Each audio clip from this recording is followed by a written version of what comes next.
Jim Rowan, how you going? Podcast number 7 for this historical series, I believe. And we are up to... Well, actually, as far as the series goes, it's not necessarily number 7, but whatever. It's the next one, and we're up to March of 2007, which is the beginning of the New Japan Cup. This is the third New Japan Cup. It's the first to only have 14 entrants rather than 16. But the winner of the tournament gets a trophy, of course, but also a shot at the IWGP Heavyweight Champion, who is not allowed to enter. Champion doesn't enter. That's Tanahashi, of course. Tanahashi, by the way, the winner of the first New Japan Cup in 2005, but on that occasion, he wasn't awarded a title shot. He just got the trophy. Last year, Giant Bernard won, and he did get a title shot at Brock Lesnar, who was a champion at the time, but was unsuccessful. He does, however, earn himself a bye into the second round of 2007's New Japan Cup, as well as Hiroyoshi Tenzan. He gets one because he won the 2006 G1 Climax. So, a couple of first round matches here. We had Makabe defeating Travis Tomko on the third.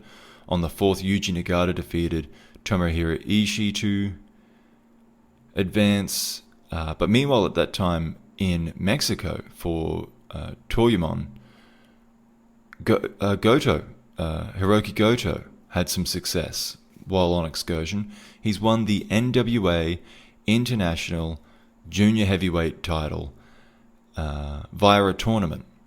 He got through to the final of a tournament. He defeated Shocker and won the vacant championship. It's been vacant for a long time, actually. It was revived after being dead for decades.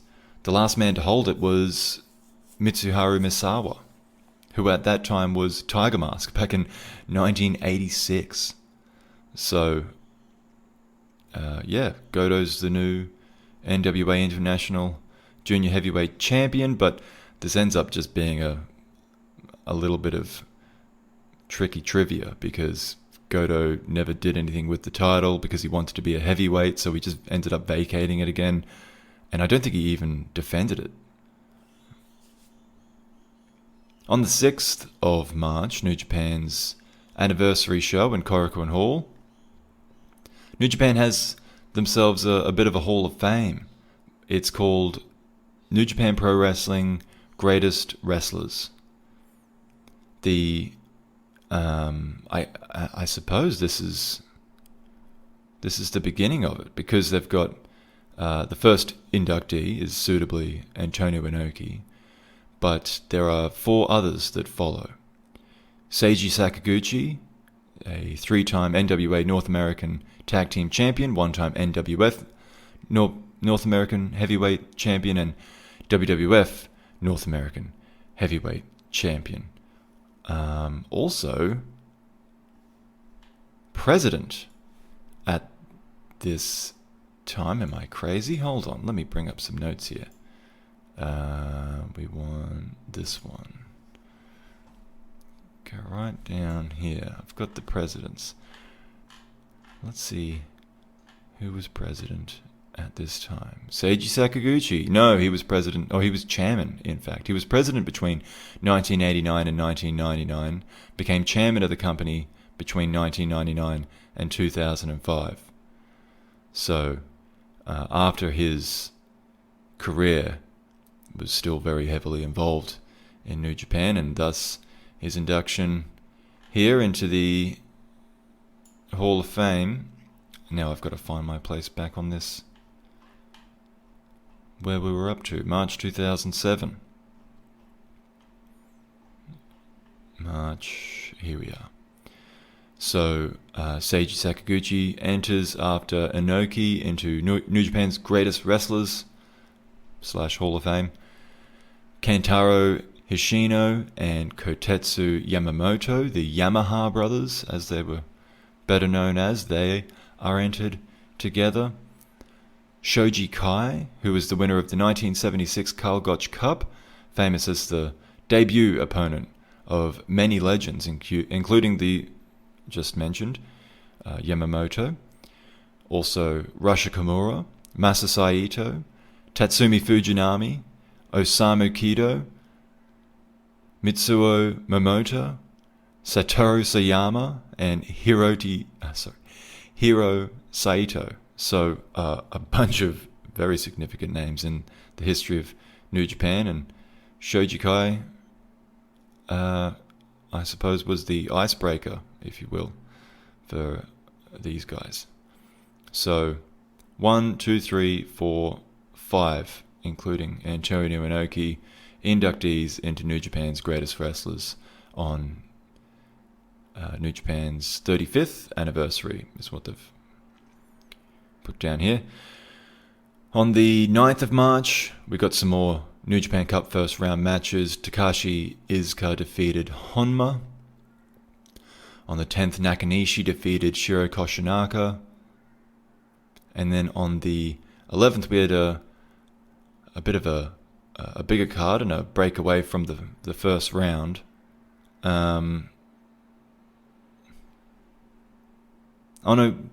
do have the final first round matches, but they came after a junior heavyweight championship defense for Minoru against El Texano Jr. He was successful there to defend the title. And then the final first round matches, Shinsuke Nakamura defeated Toru Yano, Masahiro Chono defeated Riki Choshu. And then the main event on that show on the 11th in Aichi Prefectural Gymnasium was for the IWGP Tag Team Championship, and Manabu Nakanishi and Takao Omori defended against Giant Bernard and Travis Tomko unsuccessfully. Bernard and Tomko win the IWGP Tag Team Championship. So, Big Bruiser Americans, new IWGP champions. A couple days later on the 13th, just a quick side note, a guy known as Kiyonari Sanada debuts for All Japan Pro Wrestling. Would go on to be called Seiya Sanada, and then just simply Sanada. Debuted on the 13th of March 2007 for All Japan Pro Wrestling. New Japan Pro Wrestling held an event on the 13th as well, and it began the second round of New Japan Pro Wrestling. Of the New Japan Cup. In one of the matches on this show, Black Strong Machine, Shinsuke Nakamura and Travis Tomko defeated Shiro Koshinaka, Togi Makabe, and Tomohiro Ishii by disqualification. What's noteworthy about this match is that Nakamura was injured and he had to withdraw from the New Japan Cup as a result. So I'm not sure if this was kayfabe or if, whatever the case is, he wouldn't return for about a month. Nakamura. On with the tournament though, Yuji Nagata in the second round defeated Masahiro Chono, and a fresh Giant Bernard, having not had to compete in the first round, defeated Manabu Nakanishi, who he faced... No, sorry, never mind. A rivalry brews between those two, but Giant Bernard defeats him here. Or did he face him in 2006? No.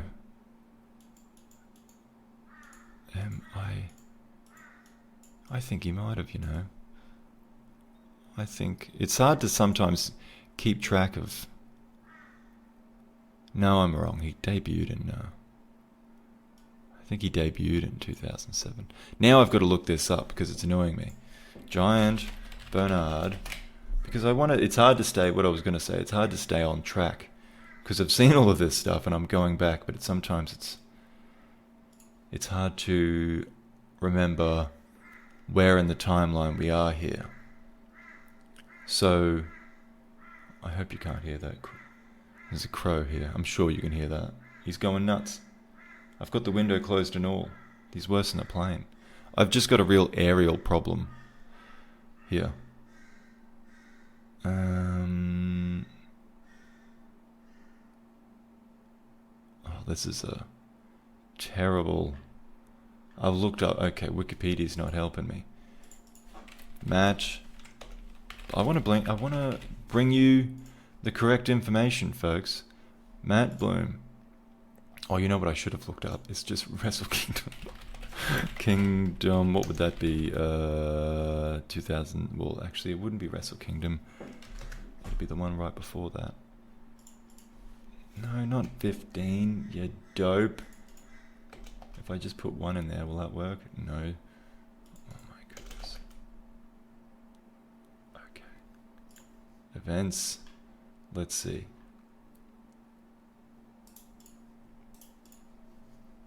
Let's see here. Event.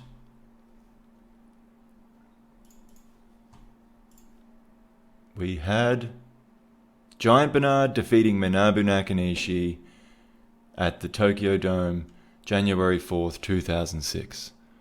I am not crazy. So there is already a rivalry there. And Bernard's getting the better of it. He's beaten Nakanishi twice. Okay. Was that worth going back to? Oh, jeez. Okay. Now I've got to find my place again. This is working out really well. July. No, we've gone too far. March. Okay. Well, look, I mean, it's just interesting to know exactly where these guys are. Funnily enough, it's almost more interesting for me to understand where the mid-carders are. Because it allows you to understand the progression of things. If someone, because there's a lot more singles matches around this time, and even tag team matches where there's significant pinfalls within them.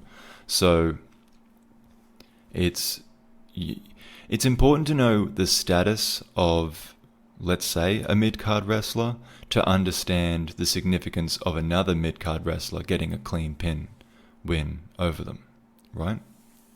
Is that a boost? Is that normal? What's going on? So that's why I go to the trouble of trying to keep some continuity here. We know that Bernard has Nakanishi's number. He's higher ranked. Okay. It's also perhaps plays a part that, in kayfabe, obviously, Bernard came in fresh. Nakanishi had just had a match, but in fairness, when was that? Nakanishi's match was... Now we're definitely spending too much time on this. I can't even find it. Whatever. Let's move ahead. So, anyway, Bernard goes through the next round, as does Nagata. There was second round matches, further second round matches. Tenzan, who also got a bye in the first round, he gets another bye. Lucky him, because his opponent was meant to be Nakamura, and Nakamura had to forfeit due to injury. And then in the final second round match, Makabe defeated Iizuka. So on the 18th, the semi-finals took place. Togi Makabe faced Hiroyoshi Tenzan, and there's no love lost in this one despite their GBH affiliation. It's a bloody brawl. It's very GBH. It's weapons, it's blood, and I guess obviously Tenzan took it a step further than Makabe did, because he was the one disqualified, and Makabe heads to the final as a result. In the other semi-final, Yuji Nagata defeated Giant Bernard. On the same card, Tiger Mask successfully defends the NWA World Junior Heavyweight title against Negro Casas of CMLL. So, to the final. The 21st of March 2007. It was in Korakuen Hall. I didn't make a note of the card because it was really standard. It was really just, this was a kind of nothing card other than the main event.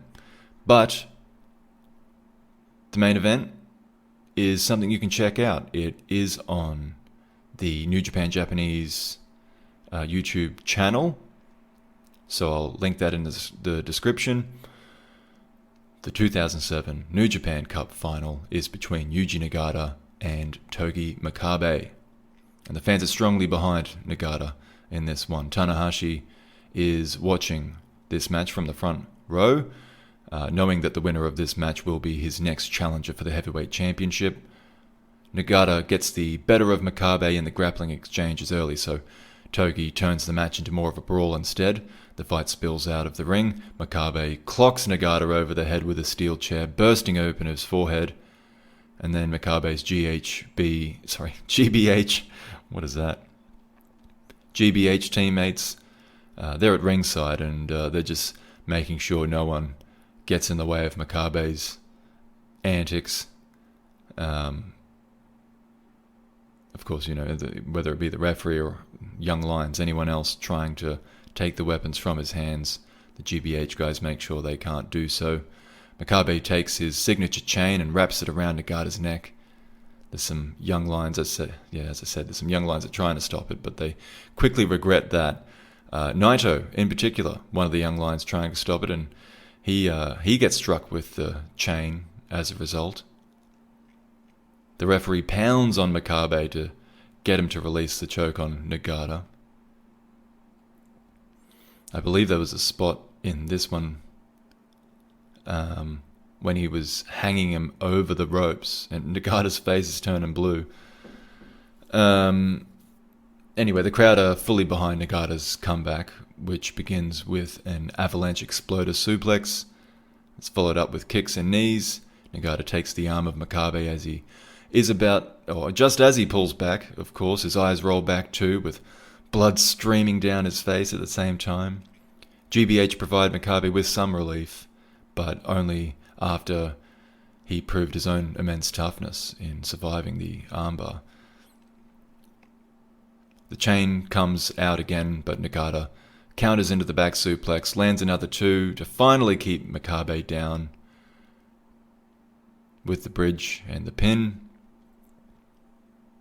Nagata forcefully but respectfully addresses Tanahashi, who enters the ring, accepts the challenge with a strong bro shake. And a very good match for what it was, you know, the brawling and the weapons. Not so much, but that's what Makabe brings to the table. So, you know, in this one it created a good comeback opportunity for Nagata, and it was a match worth checking out. So you can see that below in the description. Hopefully I didn't forget to do it. In other recent news, Simon Inoki announced that he'd be resigning as president of New Japan Pro Wrestling in April.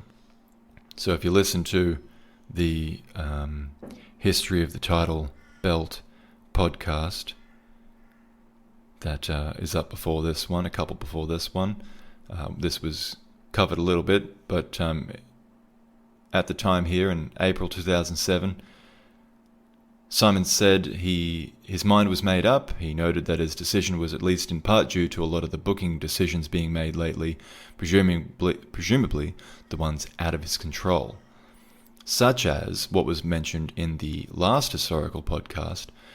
I think I mentioned it, that Yuke stepped in to book, or that it was at least reported that Yuke's wanted to book Angle their way, like it was their choice to put him in a team with Yuji Nagata for his first match.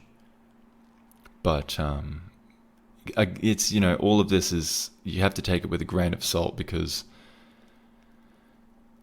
first of all, it's pro wrestling. Second of all, in a stunning coincidence, the same day it was announced that Antonio Inoki is starting his own promotion called Inoki Genome Federation.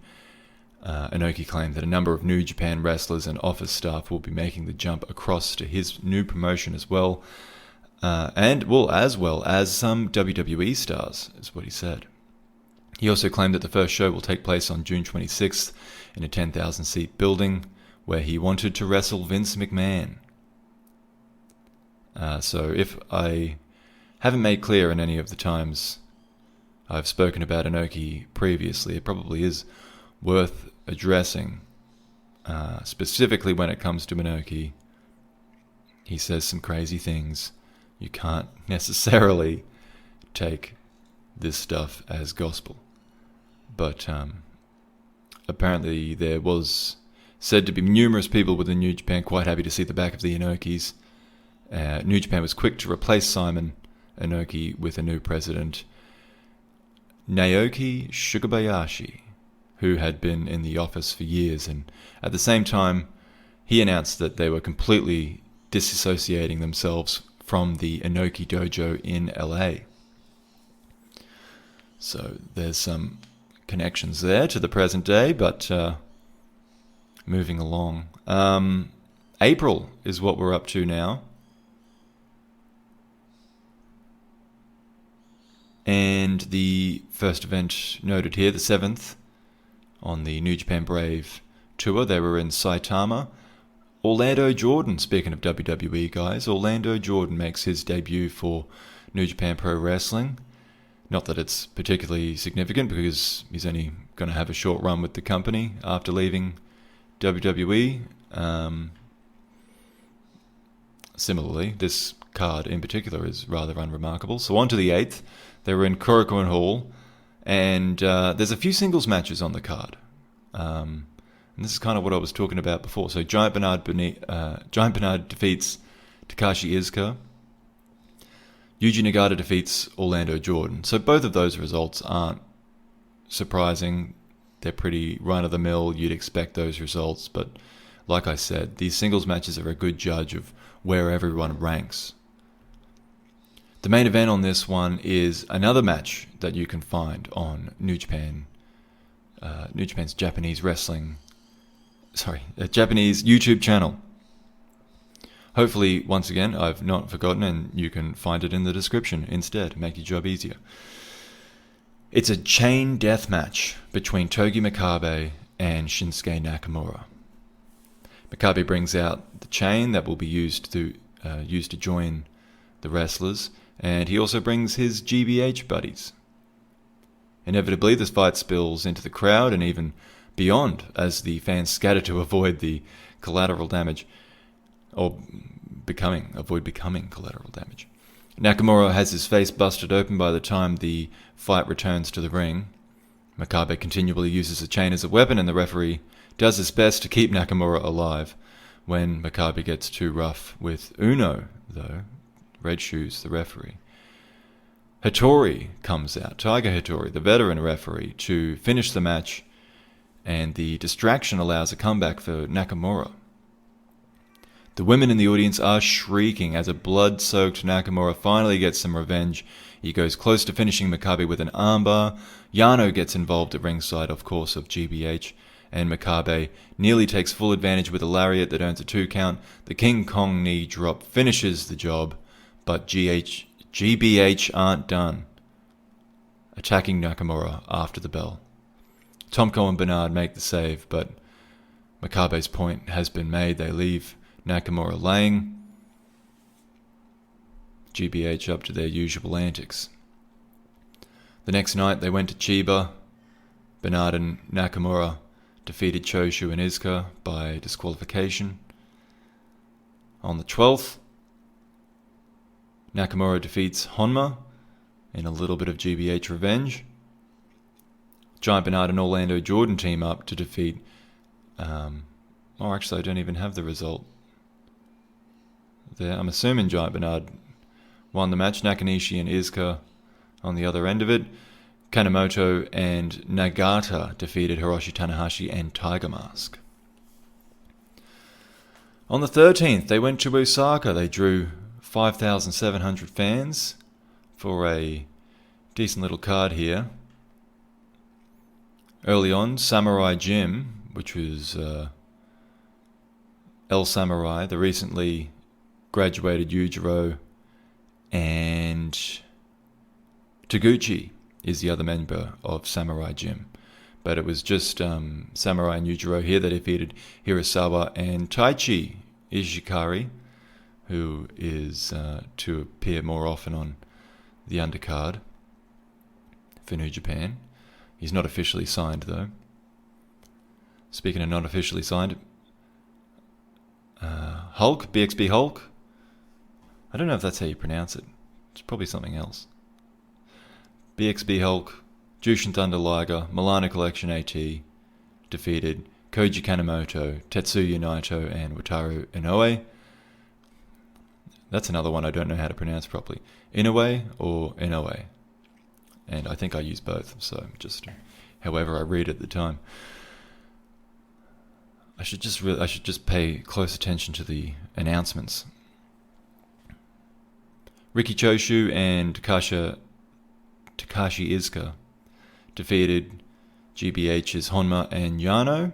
That only lasted just under 3 minutes, so who knows what happened there. I wonder if that was a DQ.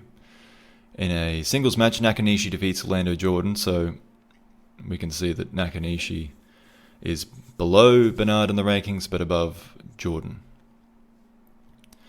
And then, before we get really fired up here on the championship matches to come, the team of New Japan Black Strong Machine and Shinsuke Nakamura defeated GBH's Togi Makabe and Tomohiro Ishii. And now, the War International Junior Heavyweight Tag Team titles that Gato and Jado won earlier in the year. So they are part of CTU, Jushin's team, and they defended against a couple of guys from Dragon Gate, one of which, Mochizuki, they won the titles from. So, or did they win the... No, it was just their first defense. Or was it when they won it? No, they did. Yeah, they won it earlier. They won it from Mochizuki and Don Fuji. So Mochizuki tries to reclaim the titles, but with a new partner. Yasushi Kanda. Excuse me. Sorry. Not a name I'm familiar with, and not a name you're going to hear much of moving forward. Anyway, the IWGP Heavyweight title was also successfully defended. Minoru over Ryusuke Taguchi. The tag team titles were on the line, of course, Bernard and Tomko just recently having won them. They defeated and successfully defended against Hiroyoshi Tenzan and Shiro Koshinaka. But now for the big one. Yuji Nagata won the 2007 New Japan Cup, and he receives his chance at the IWGP title. This match for the IWGP Heavyweight Championship, Yuji Nagata versus Hiroshi Tanahashi, is on New Japan World. So once again, link below to check this one out. And I would highly recommend doing so.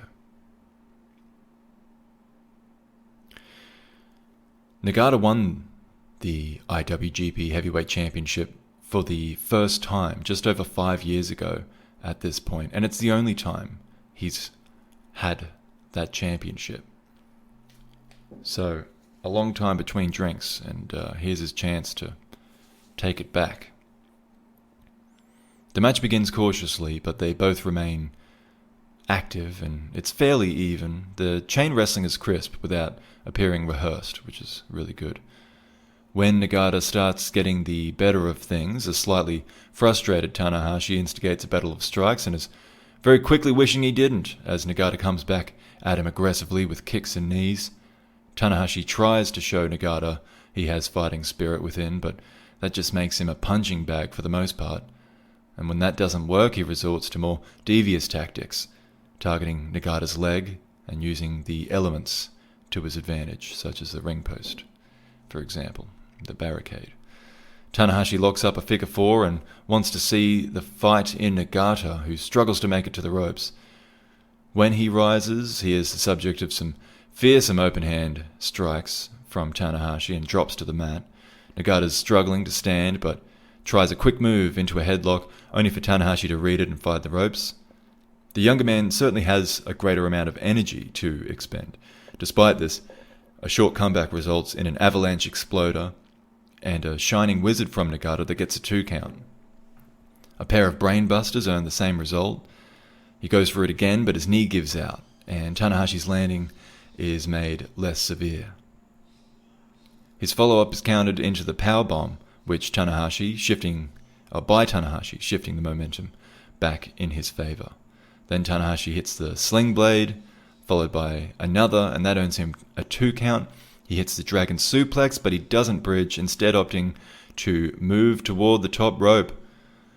The commentator, by the way, does call it the high fly flow here. That is very much the name. It's not just a frog splash he's doing. But Nagata gets his knees up and reverses the damage. The fans will on the veteran, but his attack is countered into a strong cradle that nearly ends the match.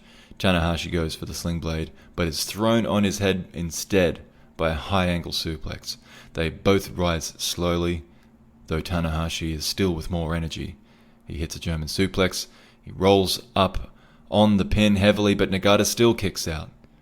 Tanahashi tries again, but this time traps the arms and bridges, but Nagata powers out of a dragon at 1. Now Tanahashi tries... he traps the arms the other way for a straightjacket German suplex. Bridges, but Nagata powers out of that at 1, so now Tanahashi tries to hook on his dragon suplex. Nagata fights him off before landing a shattering head kick that drops Tanahashi on the spot. There's another high-angle back suplex that has Tanahashi in trouble, but he kicks out at 2. Then Nagata hits it again, this time holds on, stacks up the bridged pin, and the championship changes hands. Nagata is a second-time IWGP heavyweight champion. I had a rating system when I was doing the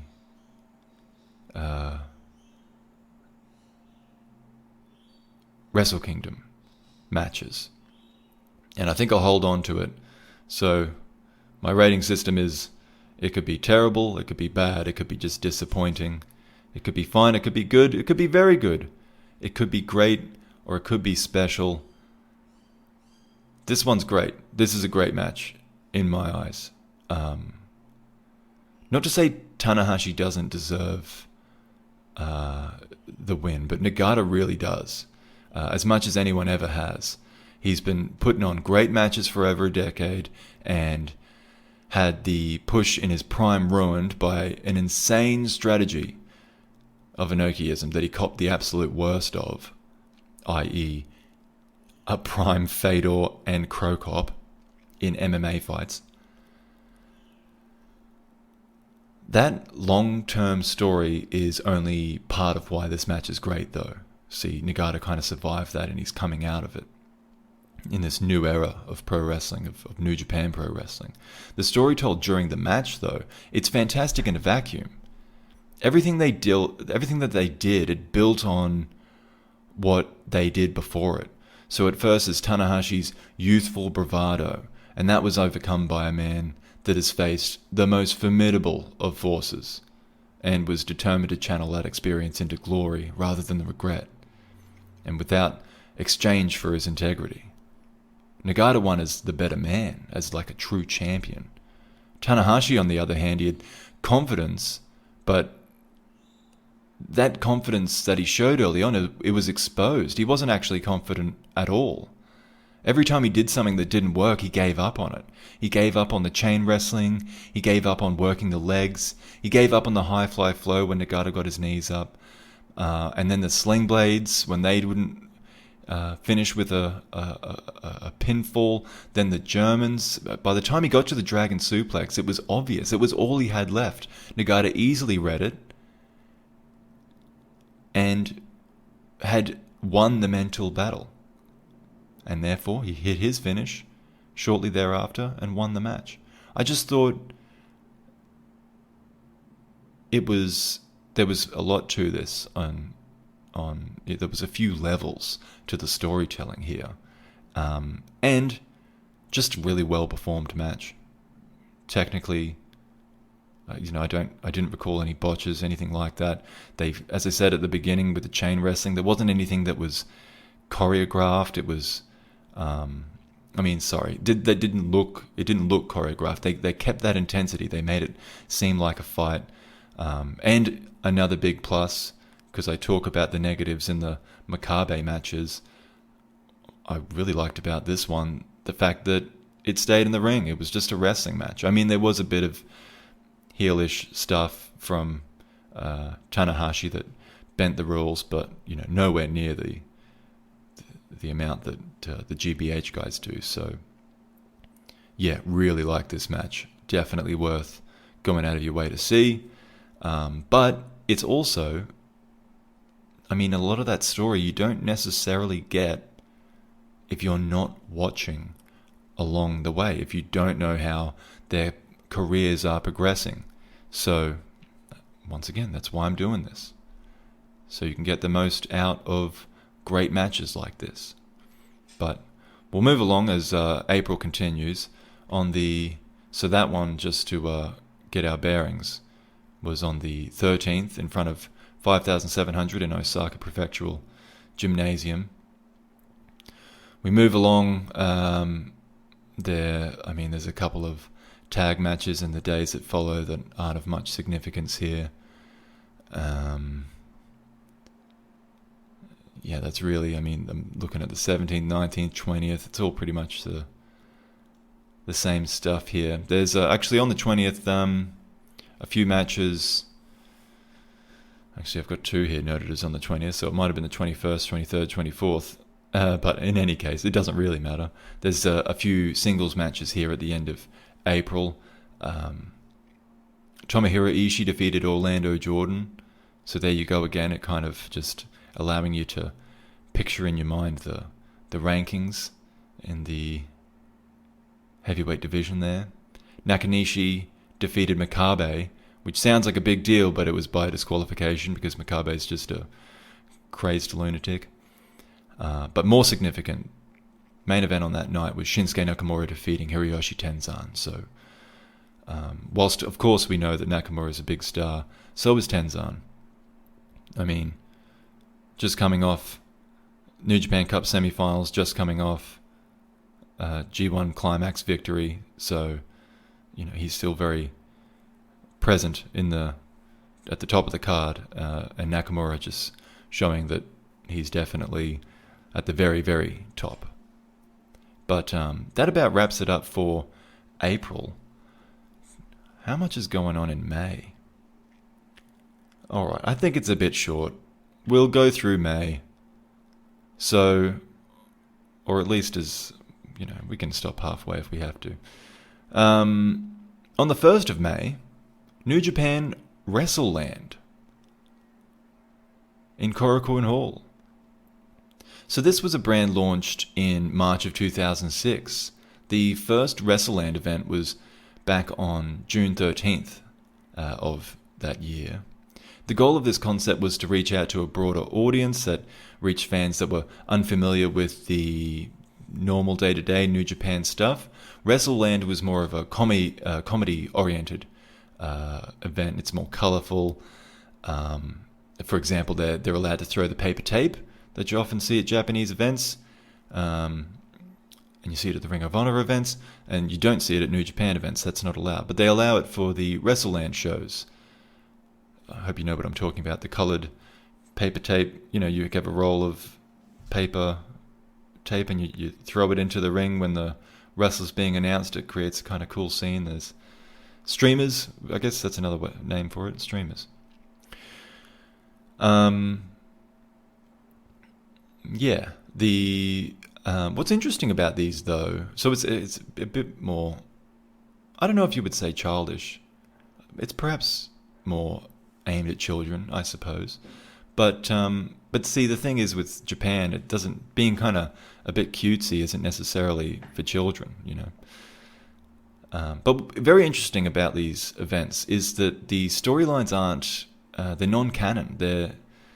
There's of course New Japan wrestlers on the show, but they have different costumes. They even have different characters on these shows. So one example, Prince Devitt, he wrestles as Pegasus Kid on these shows. Formerly, the first Pegasus Kid was Chris Benoit. I don't think they call him like Pegasus Kid 2 or anything. He's just Pegasus Kid. But yeah, there you go. And Tanahashi has... Oh, what was Tanahashi's? I think he wears like a big cup. Like he wears undies with... Or maybe that was someone else. I don't know. But there's some... So, I mean, that doesn't sound for children, does it? But yeah, it's a bunch of like kind of silly, bright kind of gimmicks, and it's, I mean, all of this sounds really interesting to learn about, but and it sounds like a really interesting concept, but unfortunately, this ninth event here was the last one that they did before they axed the idea. So that's about as much as I'm going to go into it. The main event of this one, I guess another benefit of these shows is they can be a little more interesting in the way they put on matches. So the main event was not only a triple threat match, but a ladder match as well. And Nakanishi defeated Tanahashi and Taru. So again, that it shows you that it's non-canon, because Nakanishi's not been on the best of runs in New Japan leading up to this point. And Tanahashi, of course, is just coming off a title reign. So, we wouldn't see that most likely in New Japan proper. But here, they've got different characters. It's something a bit different. Plus, he didn't get pinned. It's a ladder match. But also noteworthy here is that Tanahashi... I'm not sure exactly if it happened during this match, but it happened around this time. Tanahashi has a bad right knee injury, and it keeps him out for about 3 months. So we're not going to see much of Tanahashi for a little while here. Now, once again, I don't know if that's real. It may well be, but I wouldn't be surprised if it was kayfabe. You might think it's crazy to keep the champion out. Sorry, he's not the champion, but a big star out for that long. First of all, Tanahashi he was a star to the degree that New Japan was operating at this time, but he wasn't. He was getting mixed reactions. It was kind of John Cena-like, but on a different level. A lower level. John Cena was, a bigger star than Tanahashi was at this time. But it was kind of that, high-pitched voices cheering for him, low-pitched voices booing him kind of situation sometimes. And so I guess what I'm saying is he wasn't necessarily integral, and having just come off that title loss, it's just kind of a chance to make the heart grow fonder in his absence, to build him back up again for when that inevitable title challenge comes back. But again, it may well have just been real and they had plans to work him every night. I don't know. The 2nd of May. So there's actually highlights available for both this event and the event that comes next on the 3rd, both of which take place in Korakuen Hall. It's on New Japan's Japanese YouTube channel, so find the link below if you're interested. There was 2 title matches on the first night, the 2nd. The junior heavyweight tag team titles were on the line. The IWGP junior heavyweight tag teams, I should make that clear, because there's more than one tag team championship or junior tag team championship going around at this point. Dick Togo and Takumi Chinoku take on the champions Gato and Jado, and they win. There's a title change here. Togo defeated or pinned Gato after a senton from the top rope. Togo and Michinoku Togo and Taka, that's probably a better way to say that. They're both freelancers at this stage. Togo, in particular, being being particularly nomadic. But it's just another example of New Japan being quite open to working with people outside of their contracts at this time. The main event on the 2nd was Nagata's first defense of this second reign of his, and it's on World. Check out this one on New Japan World. Nagata defending against Shiro Koshinaka.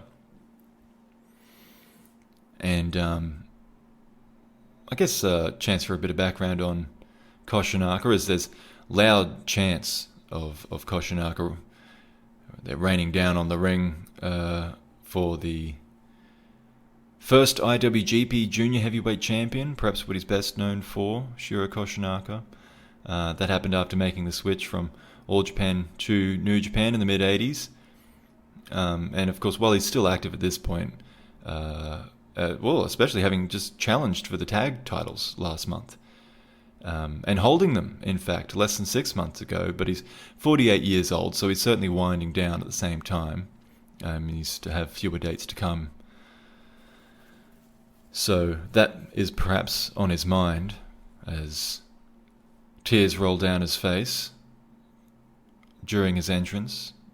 Also just being truly embraced by the fans in a very loving way by Korakuen Hall. Nagata proudly displays the crown around his waist, the second generation championship.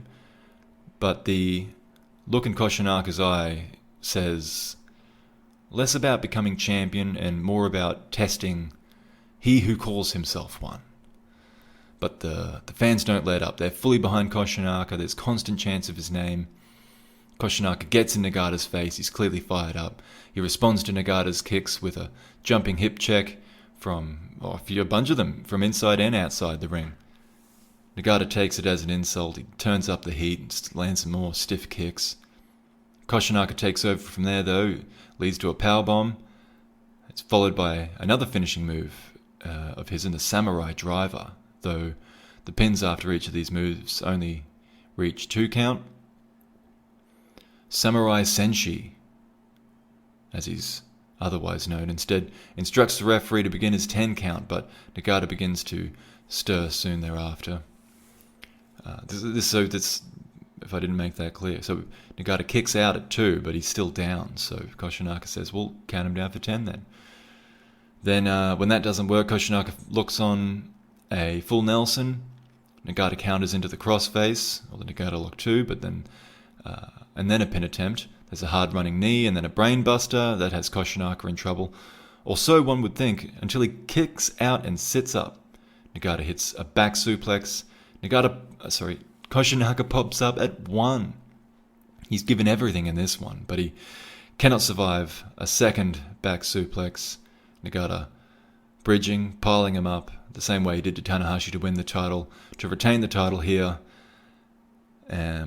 Unsurprisingly, of course, no one expected Koshinaka to win, but perhaps more of a challenge is the man who confronts Nagata after the match, Togi Makabe, with GBH behind him. So this was a pretty simple match. It was assisted by the fans being so into it, though. I'm not personally a fan of how much offense Koshinaka gets in on the new champion. Nagata was selling a fair bit, particularly given a lot of Koshinaka's offense is with his rear end. But obviously he's got a place in the hearts of the people of Tokyo, and they very much enjoyed it. So, the fans added a lot to this one. Otherwise, I just called it a fine match. Nothing wrong with it. Sure, go and watch it. it's good for the crowd reaction, but not necessarily anything in the ring you need to go out of your way to see. I mentioned it, so I guess we'll wrap up with this. The other Korakuen Hall show, as I said, there's highlights of Shinsuke Nakamura took on Togi Makabe. So it's just a standard match, but Nakamura is very clearly out for revenge after the chain death match that they had, that I suppose earned Makabe the gusto to challenge Nagata. So Nakamura grabs Makabe's chain, but the referee stops him from using it. They fight their way to the edges of the arena, so normal rules be damned. Nakamura breaks a chair over Makabe's head, and that busts him open. GBH get involved and attack Nakamura with a chair. Now it's Makabe dragging Nakamura into the crowd and throwing him about. They return to the ring, and Makabe puts his chain to use, with the referee barely able to control him. Nakamura is once again attacked from the outside by a chair, which quickly ends his comeback. But he fires up when Makabe disrespects him. GBH get involved again, and the referee misses 2 chair shots from Makabe on Nakamura.